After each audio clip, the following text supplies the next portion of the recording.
Salut les kiki, c'est Mani. Aujourd'hui, on va préparer un Hobo Hyper VS2 pour un abonné qui l'attend depuis un moment. Eu quelques petits contretemps. L'engin arrive malheureusement donc pré-monté. C'est dommage, on préférait un kit total. Et on va sortir le diff central et le diff avant. Le diff arrière, on va le laisser. C'est quelqu'un qui va rouler sur circuit et un peu extérieur. Donc on va pas faire des réglages purs circuit. On va faire un truc un peu polyvalent tout simplement. Mais il voulait quand même avoir du matériel haut de gamme dedans. Le VS2 a quand même toutes les biellettes en alu, machin. Il est très léger.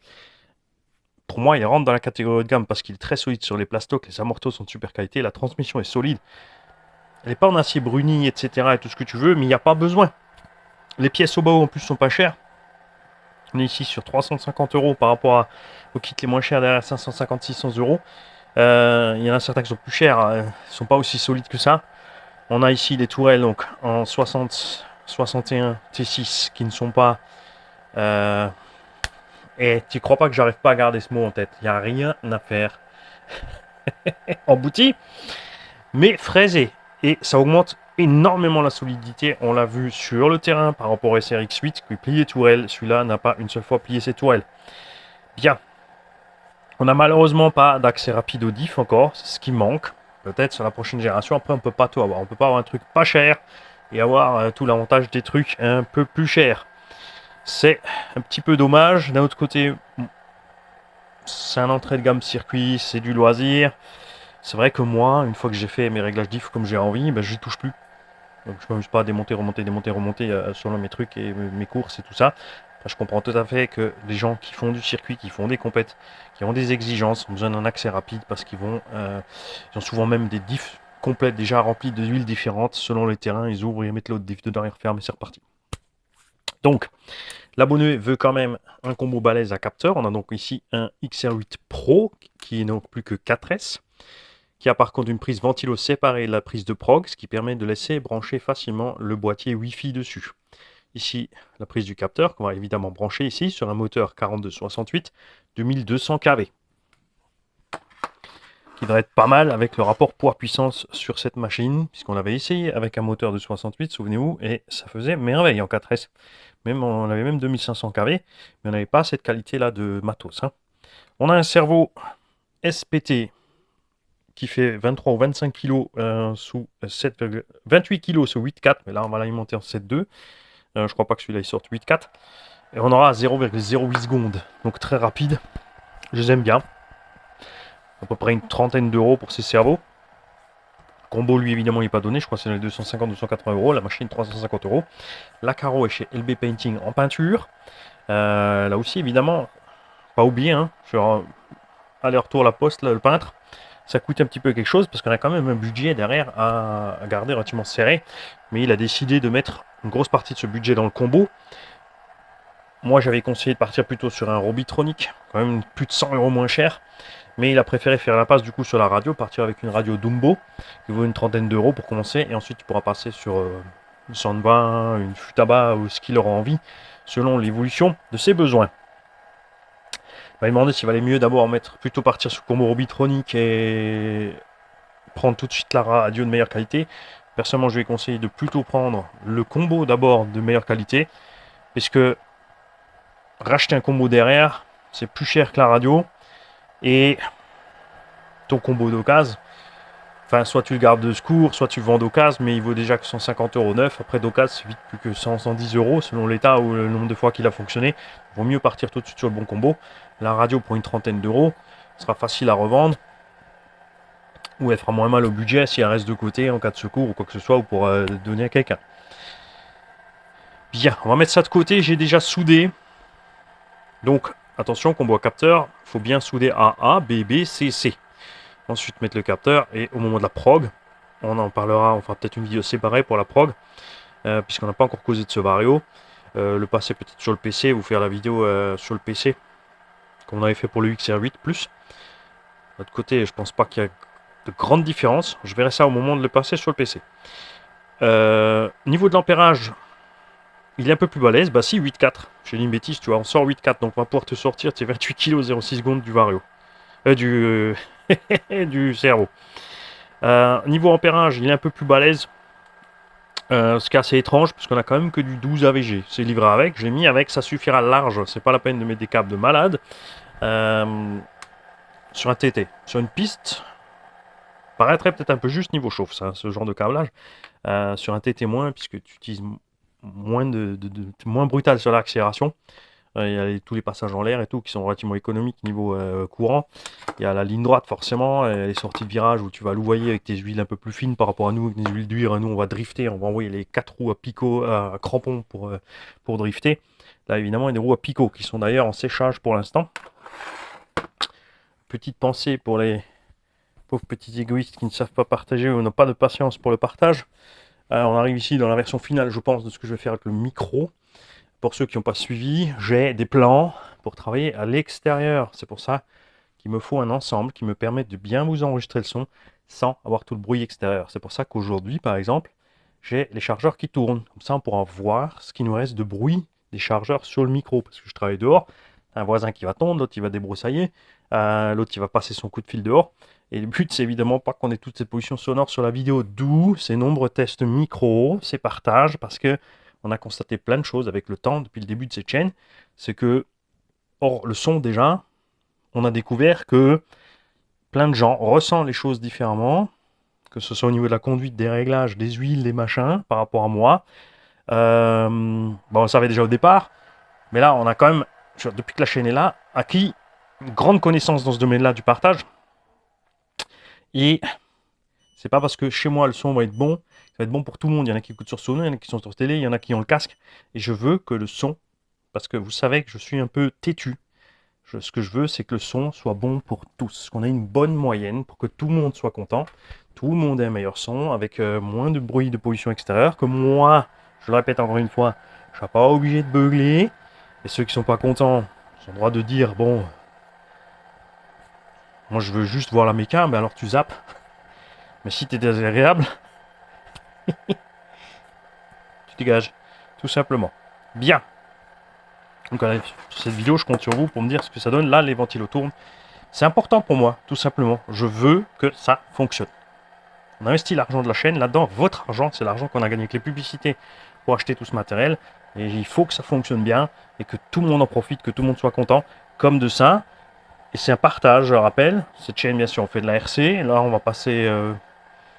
Allez, si je vous embêtais 15 minutes avec cette histoire de micro sur les dernières vidéos, ça fait beaucoup sur des milliers d'heures de RC. Et souvenez-vous aussi que c'est une chaîne gratuite. Tu payes rien, donc tu te la ramènes pas.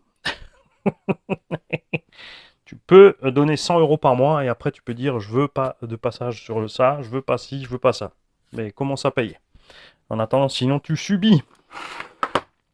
Bien. On va d'abord mettre l'engin en pièces. Comme je dis toujours, si tu sais pas où vont les vis, tu fais des petits bacs avec des notes. Là, on enlève le couvercle radio. On va le laisser par là avec ces deux vis. On va enlever le boîtier radio pour pouvoir passer proprement le câblage du cerveau. Méfiez-vous, il y a deux petites cales en dessous. Tu n'es pas obligé de les mettre, en fait, ça passe sans. Je sais pas pourquoi ils les ont mis. Ils ont fait ça depuis le début.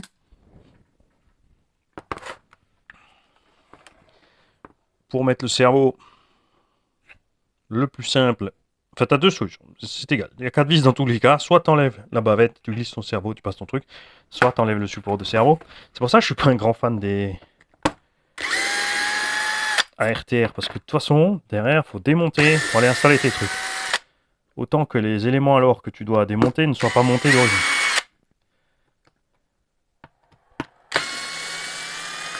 Le micro, c'est aussi pour vous préserver du son de la visseuse, les kikis. Hein.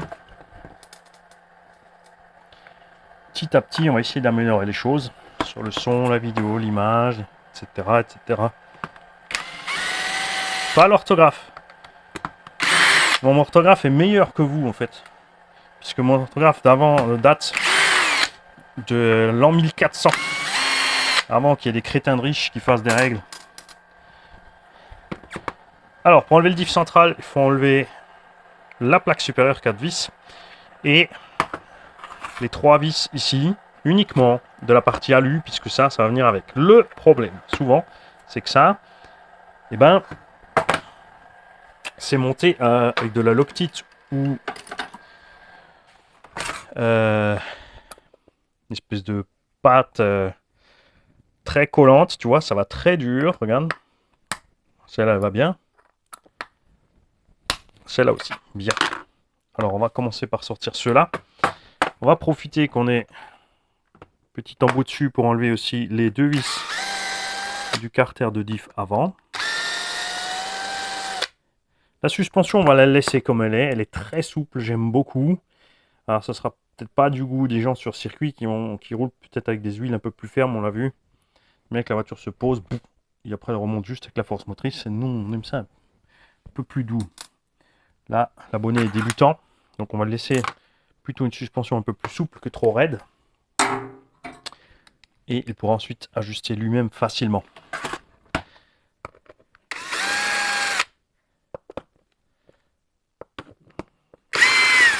Bien, on a donc cette troisième vis là qui va dur. Là, on a la chance. Quand il n'y en a qu'une qui va dur, il y a déjà un moyen de tricher. Normalement, si tu bouges ici, ça permet des fois de débloquer la tête de la vis sur son empreinte. Voilà, donc on va pas insister. Attends, on va mettre tout l'électronique de côté. Hop là. Pendant ce temps, on va aussi déjà démonter devant. Donc tu as deux vis dessous.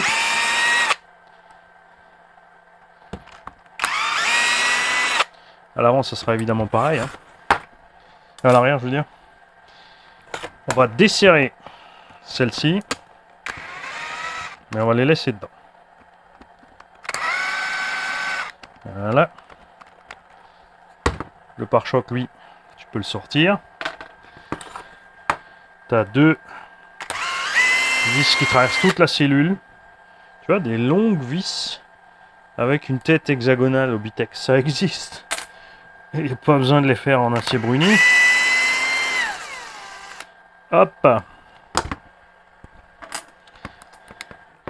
Ce qui te permet d'enlever la cale de train ici. Là aussi c'est bien parce qu'il n'y a pas 36 000 petites rondelles comme chez Arma. Tu sors le triangle avec l'axe et le triangle. Tu le poses à côté. Voilà. Et là, tu sors ton diff. C'est quand même pas si lent que ça, mais c'est vrai qu'on préfère un accès rapide. Là, ça c'est ce qui est bien chez Arma. Depuis le début, ils ont fait cet accès rapide. Donc ici le diff avant, accès noir léger aussi, en plus. Le VS2, je le rappelle, a les cales de train alu déjà dedans, comme la WOW Hyper VT l'avait. Parce que le VS1 avait les cales plastiques qui servaient de fusible, mais peut-être surtout la cale avant de fusible trop fragile sur circuit. Faites très attention aussi aux vis ici de la direction. En dessous, il y a une pièce spécifique pour les maintenir avec un contre-écrou. Assurez-vous bien que ces vis sont bien montées avec de la Loctite. Il ne faut pas trop les serrer, sinon tu bloques ta direction et enfin tu écrabouilles tes roulements. Donc, on va faire ça aussi. Parce que moi, ça m'est arrivé, j'en ai perdu une sur le terrain, ça m'a pas empêché de rouler. Mais évidemment, on se retrouvait avec la direction qui se baladait et l'autre s'était déjà desserré. Bon, moi, j'ai mis sur le mien, j'avais mis des écrous à l'intérieur. Mais là, on a encore les pièces d'origine, donc on va essayer, bien sûr, évidemment, de les garder, ces pièces d'origine. Alors, pour enlever cette vis, on pourrait prendre un cliquet avec une douille. C'est ce qu'on va tenter. Contrairement au tournevis, souvent, après, évidemment, il faut du matos de bonne qualité.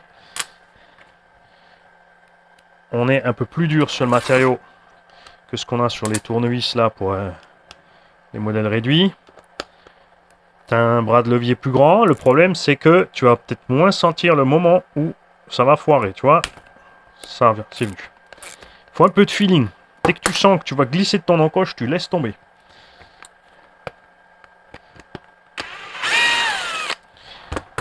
Alors, si vous aussi, comme là, par exemple, vous voyez qu'il y a un peu d'huile qui coule en dessous, c'est pas la panique. Ce qui se passe, c'est que ces engins sont souvent très longtemps inertes. Le temps de sortir de l'usine, le temps d'être transporté sur le bateau. Et il peut arriver d'avoir une fuite d'huile qui n'est pas très grave et qui souvent s'arrête une fois que tu as fait chauffer le matos. Une fois que tu as roulé et que c'est monté en température, c'est bon. Évidemment, si tu as une tonne d'huile dehors et que tu n'as plus rien dans le diff, c'est un problème.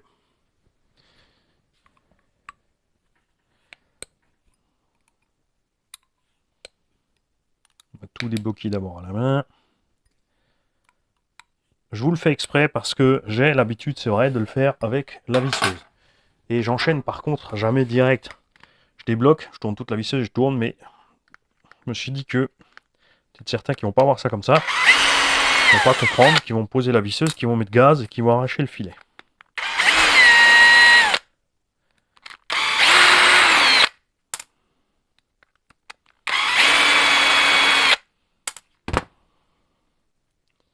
Donc le VS2 aussi partout 16 par 8 par 5. Niveau déroulement c'est cool, il y a maintenant un joint plat à la place du joint torique. Honnêtement je préférais le joint torique.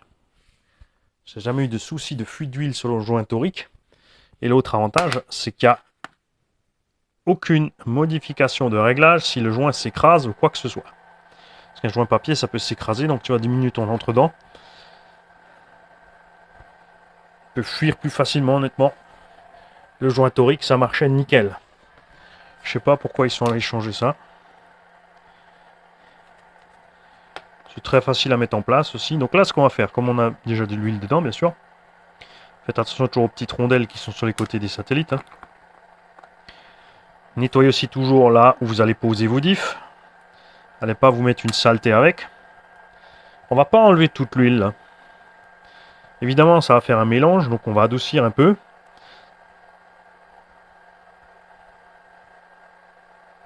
Regarde. Quand je te dis de faire attention aux rondelles.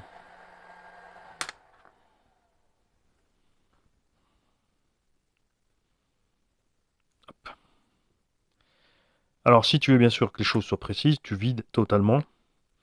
Tu nettoies tout avant d'aller remplir. Nous, il y a tout qui est déjà huilé.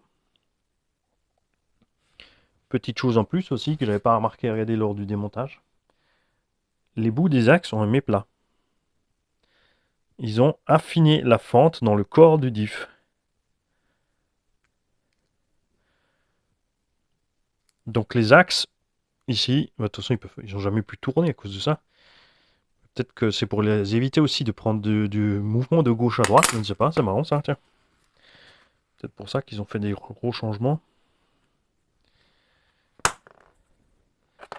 Alors ces diffs qu'ils avaient développés pour le hyper-MT, parce qu'il y avait des problèmes de solidité là-bas avec le poids des roues. De toute évidence. Alors c'est un truc que Obao fait toujours. C'est qu'ils font pas 36 000 pièces. Là, ils ont développé donc une pièce plus balèze pour le MT. Résultat, ils la mettent partout. Donc, on va pas mettre trop balèze. On va mettre 50 000 au centre. Avec le reste d'huile qui est d'origine à peu près 10 000. Donc ça fera un peu moins balèze que 50 000. Tu peux pas le savoir exactement puisque on ne sait pas combien il reste d'huile dedans. Mais un petit peu. On va laisser ça de côté tout simplement pour que ça puisse couler au fond. Pendant ce temps, on va faire l'avant.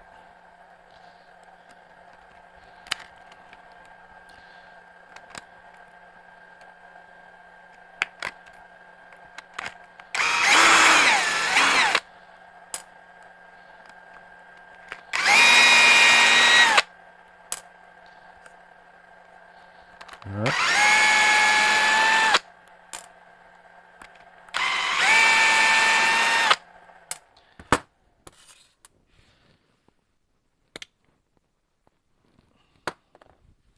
Donc idem, hein, on va juste nettoyer.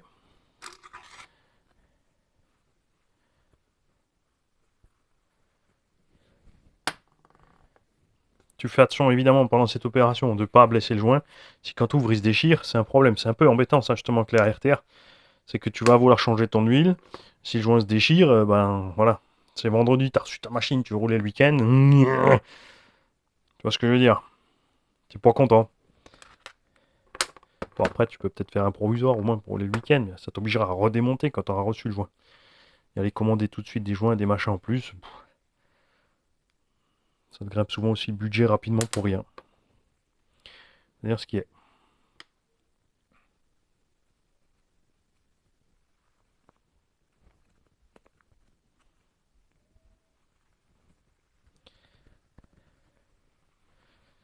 Voilà.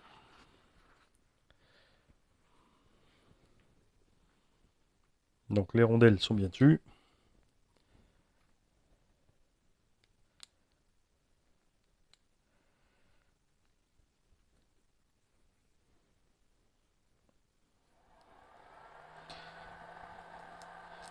Tu t'assures aussi que tout fonctionne bien sûr.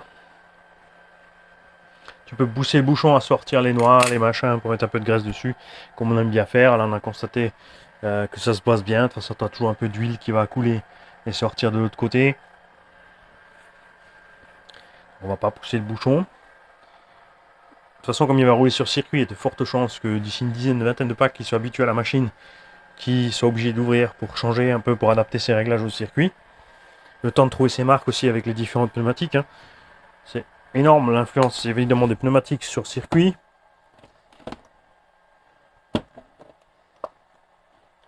Alors, devant, elle est où ma 40 000? 1 million. Non, pas te mettre là 1 million devant. 150 000. 5000. Alors je trouve tout. J'ai tous mes flacons en main sauf le bon. J'ai 2 fois 250 d'ouvertes. Voilà.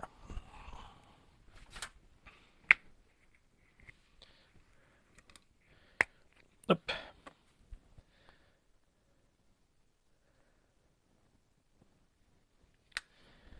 Pareil, on va laisser couvrir ça au fond tranquille. Pendant ce temps, on va pouvoir fermer l'avant. Tu t'assures évidemment que ton planétaire soit bien à sa place dans les dents.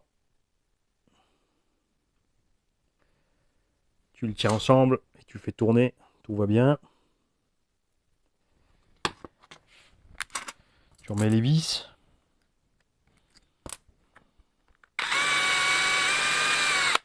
Stop. Regarde, j'ai pris les vis du diff avant. Parce que je me suis dit, ouais, de toute façon, c'est les mêmes. Mais non, dans les diffs de cellule, c'est fraisé. Là, c'est plat.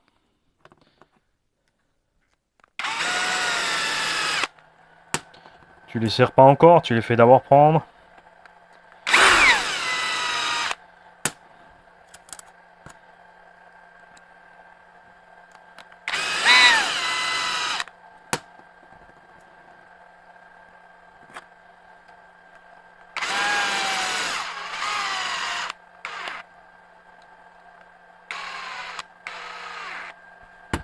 Tu check.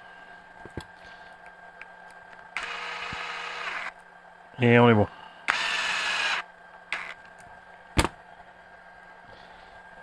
Ce support, sur les premières séries, déjà sur les SS, il y avait un joint torique à l'intérieur qui était entre le roulement donc, et la cellule, ce que je trouvais très bien. C'est un plus pour moi. Diminution des vibrations entre le roulement et le carter alu et tout ça. Fait que les roulements tenaient plus longtemps. Ils l'ont enlevé évidemment parce que c'est plus simple, ça évite de faire un usinage pour faire la rainure dedans, un joint torique. Et que finalement, de toute façon, ça tient sans. Parce que je crois que c'est les seuls qui l'avaient fait. Moi j'aurais bien aimé qu'ils le laissent parce que c'était un peu leur marque de fabrique.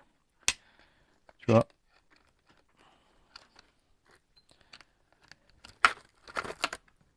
Bien. On remet tout ça en place.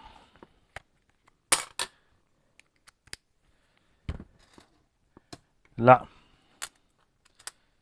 on va mettre un peu de loctite, donc de frein filet, du bleu. J'ai chopé le vert.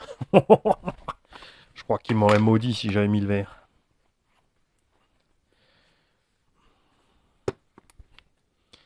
Alors, frein filet, moi je l'applique un petit peu sur le filet. Là. Bon, à devant, c'est des trous borgnes. Rappelez-vous que s'il y a quelque chose au fond d'un trou borgne qui ne se comprime pas, la vis va serrer dessus. Ça va coincer. Et tu as des chances de casser le filet, d'exploser la pièce ou n'importe quoi. Je parle par expérience, ça m'est arrivé sur un carter d'huile à l'époque de Golf 3. Manu, il a mis sa petite pâte à joint, il a serré. Sur une des vis, il y avait de la pâte à joint au fond du trou.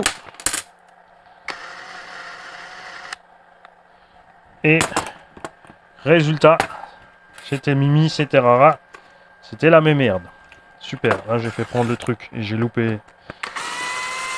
Le cardan est sorti. J'ai éclaté un bout dans le carter moteur.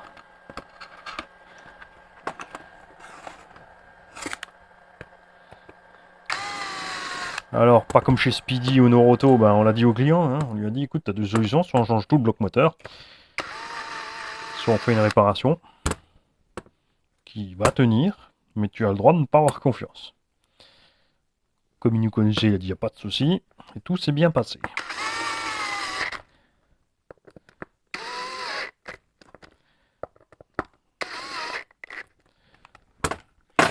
Ok, centrale montée.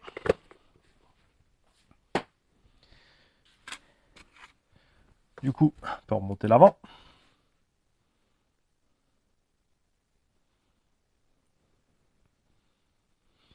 Et là c'est pareil les mecs, hein, je veux du partage aussi toujours. Pour vos huiles de diff là. Comme dit moi, j'aime pas remplir trop. Qu'est-ce que vous avez l'habitude de faire? Quelles sont vos expériences? C'est là pour ça. Hein.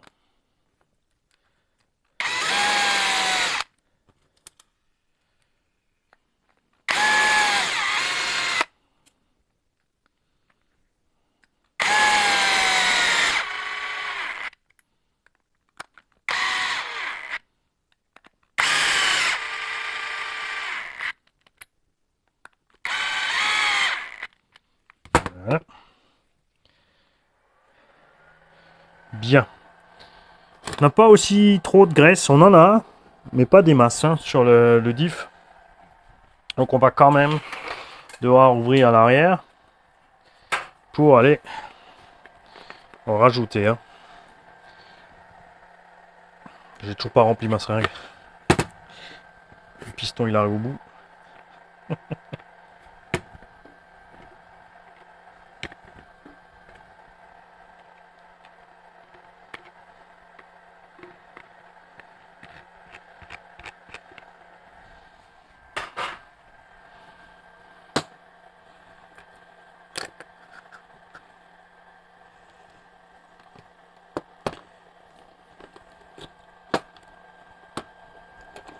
Pour le sens, tu peux pas te tromper. Il y a une petite encoche dans le châssis où va la couronne. Et dans le carter aussi, normalement, je crois qu'il y avait. Tu vois, clac, c'est dedans. Il y a rien à. Pas besoin de rondelles, de chercher le midi à 14. Non, dans le carter, il n'y a plus de détrompeur. C'était sur l'ancienne version. Sur le MT qui a un détrompeur.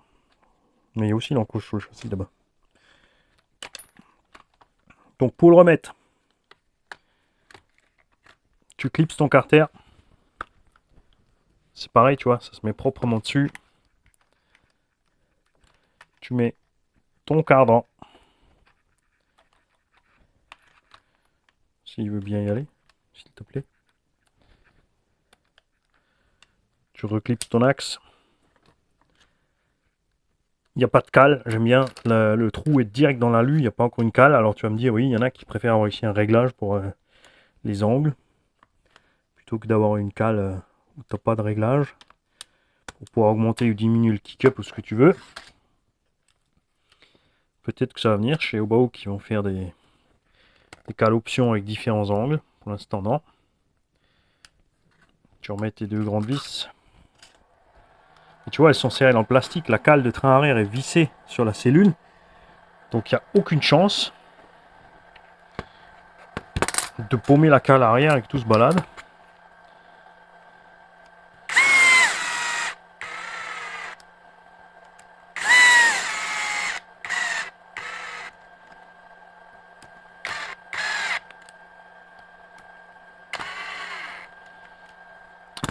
La cale de train aussi a un petit centrage en plus là. Pour être sûr que ça bouge pas. On va en profiter pour checker la barre stab.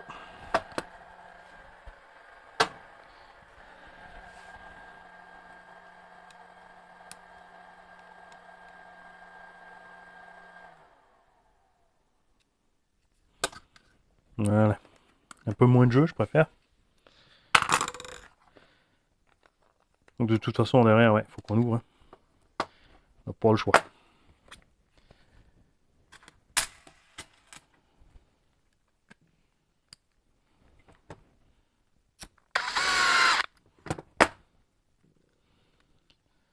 Alors, si tu veux pas que tes suspensions avant se déclipsent, c'est quelque chose qui peut arriver avec ce système. Moi j'aime bien, ça fait fusible, si choc trop violent, clac, ça se déboîte, ça pète pas, mais tu peux rajouter évidemment une petite vis avec une rondelle. Attention, ne mets surtout pas une vis trop longue, hein, parce qu'il y a la vis de fixation à l'arrière. Donc moi j'ai l'habitude de mettre une 3x6 avec une rondelle devant M3 en médium, ce qui empêche la tête d'aller foutre le camp. Bien, on a tout remonté sauf les deux vis du haut.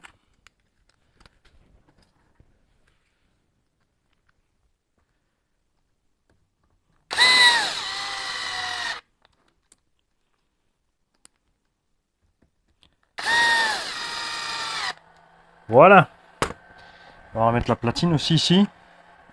Ce qui me manque un peu, c'est un détail, mais c'est sur cette platine de quoi passer proprement le câble vers la radio. Si tu veux un accès rapide, il va falloir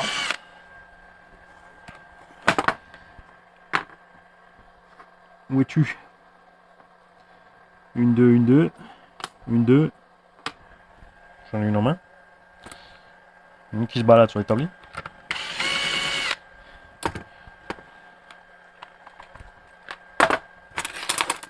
Ah ah.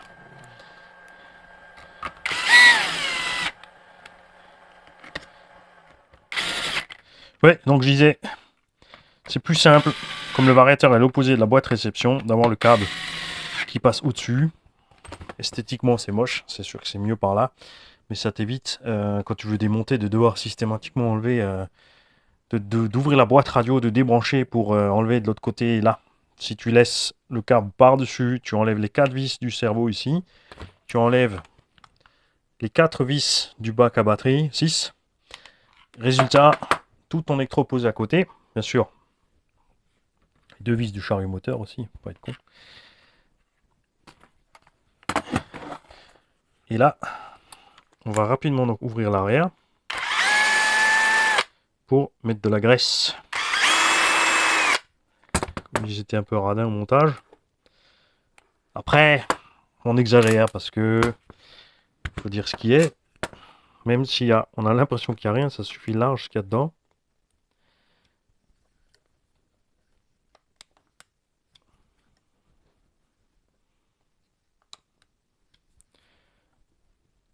Voilà.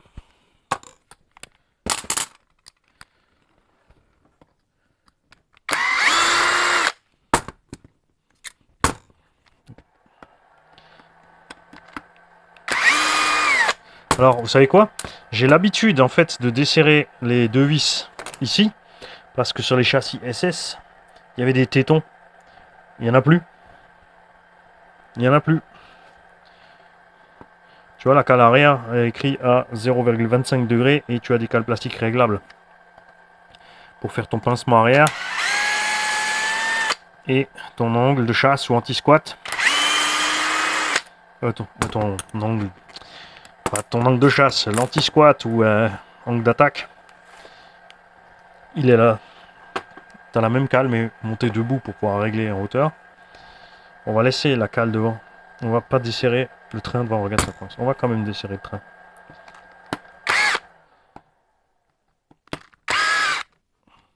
La cale de train avant aussi est vissée au châssis comme ici la cale arrière. Ce qui solidifie encore une fois le tout.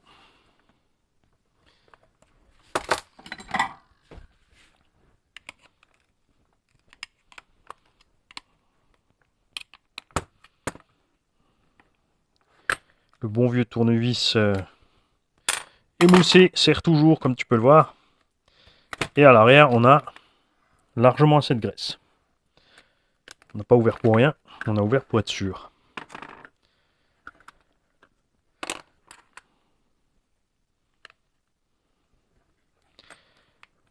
Après, j'ai pas compris de la part de beaucoup de constructeurs d'aller se casser le dos à faire les cales de train comme ça en alu. Surtout quand ils ont passé sur l'alu faible qualité, qui se déforme rapidement.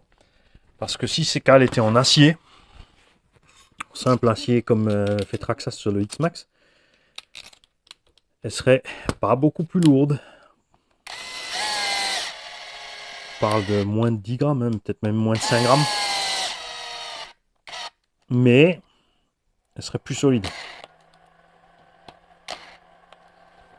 Ce que j'aime bien aussi chez Oboa, toujours, tu vois, même quand tu as serré ta pièce, ton triangle fonctionne librement. Tu n'es pas obligé de faire gaffe de ne pas trop serrer.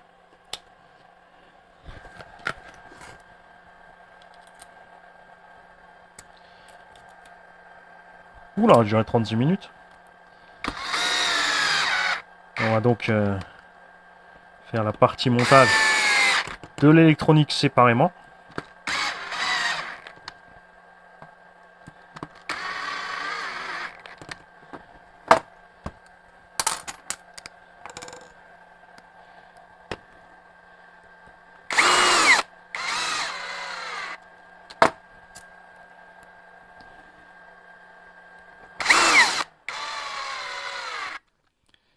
Voilà. Donc là, on a préparé la base, relativement simple. Donc l'huile arrière est light et détendue. La centrale, on va bloquer l'autre côté derrière, un peu plus dur, mais ça tourne bien. Et l'avant, un peu moins dur que le central, mais plus dur que l'arrière. Elle va bien aussi. Tiens, on va bloquer par là, ça va être plus simple. Ouais, nickel. N'oublie pas, quand vous mettez des roues, de mettre ici du frein filet. Tu peux utiliser du vernis, tout simplement, si tu n'as pas de frein filet sous la main. Du pauvre vernis à ongles, bah, pas du coloris, hein, du transparent. Quoi que ce soit qui colle, qui craque quand tu veux le desserrer quand même.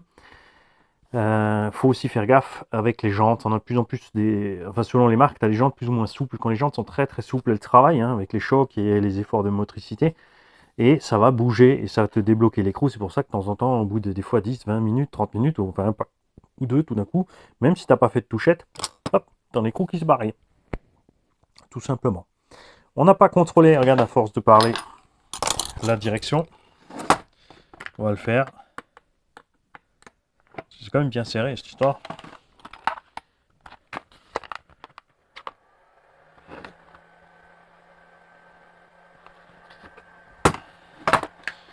On va voir si on peut en sortir un par là.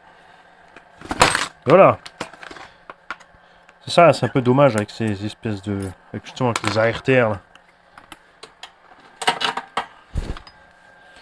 Et là c'est d'autant plus dommage que si c'est une pièce justement précisément spécifique, c'est bien emmerdé quand tu l'as paumé. Moi ça va parce que ben, j'ai des cales, j'ai des vis, j'ai des écrous, j'ai tout ce qu'il faut. Mais je me mets toujours à la place de monsieur tout le monde. C'est pas le genre de truc que tu prévois d'acheter à l'avance. Il n'y a aucun intérêt, il n'y a pas le moindre frein filet là-dessus.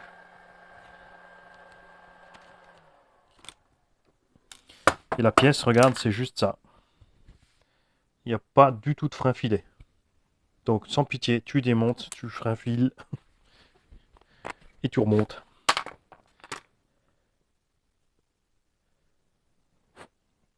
On va mettre un CA.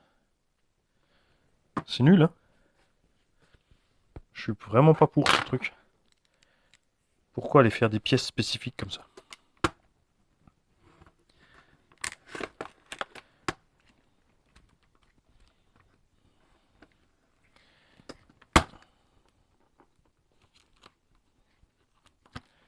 En plus, t'es un rat pour le chasser. Regarde, tu te fais chier en plus à la mettre dedans. Ouais. Oh, je me pense ça. Voilà. Tu vois, regarde, elle arrive ici, elle dépasse là. Pour t'éviter d'écraser l'ensemble des directions. Et la raison pour laquelle, si tu te poses la question maintenant, pourquoi il n'a pas mis le frein filet sur la vis, tu vas la voir arriver là, la raison. Évidemment, là, je me fais un peu chier parce que je suis face caméra. N'est-ce pas? si j'avais mis la loctite là, en serrant ma vis, la loctite se serait répandue entre les deux pièces en mouvement et aurait bloqué le mouvement. Tout simplement. Là, tu serres bien. Et après chaque élément que tu as touché et qui est en mouvement, tu contrôles ton mouvement. Hein. Voilà, là, ça fonctionne. On est bien. Je vais venir en faire l'autre aussi. Et on se rejoint donc demain pour le montage de l'électronique. Salut tout le monde.